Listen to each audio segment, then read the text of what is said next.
Hi viewers, తెలంగాణలో మొదటి విడత అలాగనే రెండో విడత కొత్త రేషన్ కార్డులకు సంబంధించి లిస్ట్ అన్నది రావడం జరిగింది అన్న దాని గురించి మనం ఈ వీడియోలో క్లియర్గా మాట్లాడదాం.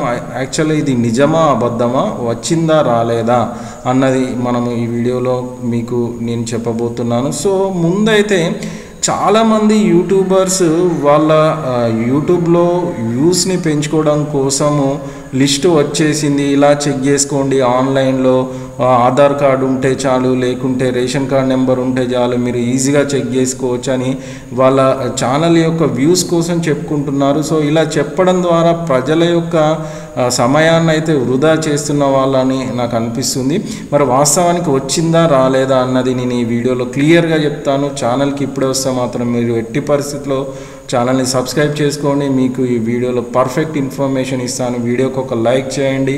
సో లైక్ చేయడం వల్ల మీరు ఈ వీడియోని అందరికీ చేరవేసిన వాళ్ళైతే అవుతారు. అయితే రేషన్ కార్డు గురించి ముందు మాట్లాడదాం. రేషన్ కార్డుకి సంబంధించి అఫీషియల్ వెబ్సైట్ అఫీషియల్గా తెలంగాణ వాళ్ళది ఇలా ఉంటుంది. ఇందులో మీరు మీ యొక్క రేషన్ కార్డ్ నెంబర్ని ఎంటర్ చేస్తే మీ ఫ్యామిలీ డీటెయిల్స్ అన్నీ కనిపించడం అయితే జరుగుతుంది. అయితే ఇది ఎట్లా ఆన్లైన్లో చూసుకోవచ్చు అంటే, మీ మొబైల్లో FSC తెలంగాణ అని ఒక్కసారి ఎంటర్ చేయడంగానే ఇలా మీ డీటెయిల్స్ అంటే ఒక సైట్ ఓపెన్ అవుతుంది. అక్కడ రేషన్ కార్డ్ నెంబర్ ఎంటర్ చేసి మీ ఫ్యామిలీ మెంబర్స్ డీటెయిల్స్ తెలుసుకోవచ్చు. అయితే ఇప్పుడు మీరు ఎంటర్ చేసినాక ఇక్కడ ఫ్యామిలీ మెంబర్స్ డీటెయిల్స్ అన్న కాడ మీరు ఇప్పుడు అప్లికేషన్ పెట్టుకున్నాక పేర్లు కనిపిస్తున్నాయా లేవా అంటే దాదాపుగా కనిపించవు. ఎవరికి కనిపిస్తాయి అని అంటే, ఎవరైతే 2014 కంటే ముందు ప్రీవియస్ పాత ప్రభుత్వం ఉన్నప్పుడు మీ సేవలో దరఖాస్తులు అయితే చేసుకున్నారో, మీ సేవలో న్యూ రేషన్ కార్డ్ అప్లికేషన్ కోసం దరఖాస్తు చేసుకున్నారో వాళ్ళవి కొంతమందివి కనిపించే అప్రూవ్డ్ అని కనిపించడం అయితే జరుగుతుంది. అది మొదటి విషయము. రెండోది, ఒకవేళ మీది కనిపించలేదు అని అంటే అయితే మొన్న గ్రామ సభలు వార్డు సభలలో మీ యొక్క సర్పంచులు అలాగనే కౌన్సిలర్ల దగ్గర మీ మీ రేషన్ కార్డు డీటెయిల్స్, మీ పిల్లలై మీ భార్యలై మీ యొక్క కుటుంబ సభ్యు యొక్క డీటెయిల్స్ అన్నది ఆల్రెడీ ఎంటర్ అయినాయి అని చెప్పడం జరుగుతుందో అది ఎప్పటిది అని అంటే, ఎప్పుడైతే మీరు 2014 నుంచి ఆన్లైన్లో మీ సేవలో అప్లికేషన్ చేసుకున్నారో వాళ్ళ యొక్క వివరాలు. మరి కొత్తగా మేము మొన్న గ్రామ సభలో లేదనుకుంటే వార్డు సభలో మేము అప్లికేషన్ పెట్టుకున్నాం, మరి వాళ్ళే ఎప్పుడు వస్తాయి అన్న దాని గురించి మీరు అడుగుతారు నన్ను.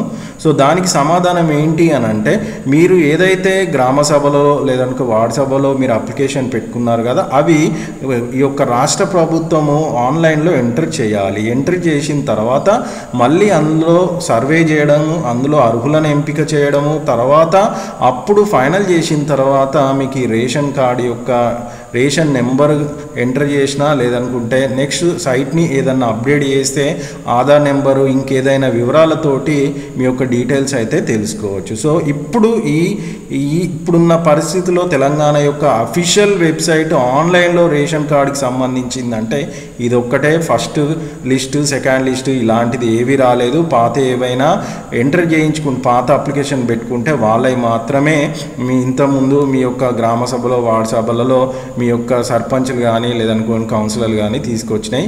ఫస్ట్ లిస్ట్, సెకండ్ లిస్ట్ ఇలాంటివి ఏవీ లేవు. మీరు మిగతా ఎవరు ఏది చెప్పినా కూడా నమ్మకండి. ఇది రేషన్ కార్డుకి సంబంధించిన ఇన్ఫర్మేషన్. ఇక రెండో విషయం, ఇందిరమ్మ ఇల్లు.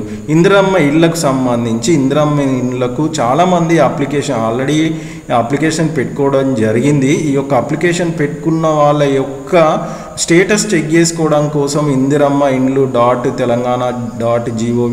అని ఒక అఫీషియల్ సైట్ మీ స్క్రీన్ మీద చూస్తున్నారు కదా, దీంట్లో అప్లికేషన్ సెర్చ్ అని కొట్టగానే మీ యొక్క వివరాలను ఎంటర్ చేస్తే మీ mobile number, Aadhaar number, application ID, మీ రేషన్ కార్డ్ డీటెయిల్స్ ఎంటర్ చేస్తే మీ పేరు మీద సర్వే జరిగిందా లేదా, జరిగితే ఎవరు చేశారు, అయిపోయిందా కాలేదన్న వివరాలు కనిపించడం జరుగుతుంది. సో ఇలా అయితే మీకు సర్వే అయిపోయిందంటే మీకు ఇందిరమ్మ ఇల్లు వస్తుంది అన్నట్టు కాదు.